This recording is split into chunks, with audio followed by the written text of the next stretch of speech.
Tubewell पानी नेबाकू केन्द्र करी पुतुरा कुराड़ी माड़े दादा और खुड़ी गुरुतर आहत होगा सहित सिमुलिया पर भद्रक मेडिकल को स्थानांतरित होती।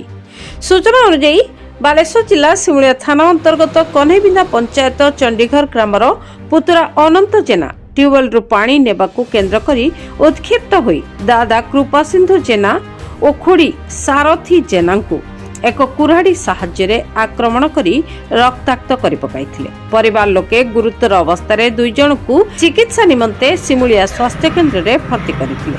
अवस्था गुरुतर हेबारु उभय को भद्रक मेडिकल को स्थानांतरित करा जायछि। खबर पाई पुलिस घटनास्थल रे तदंत करुथिबार जणा जायछि।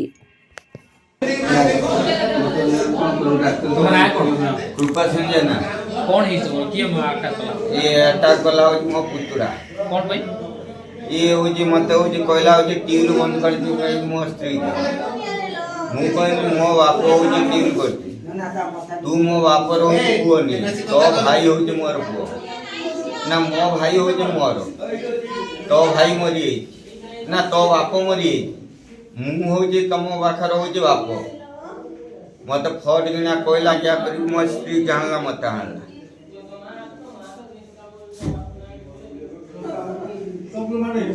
हेने कौन हो मत हो किसी हो बयान दौना हो सारे थाना वाला ये आगत भाग करथिला।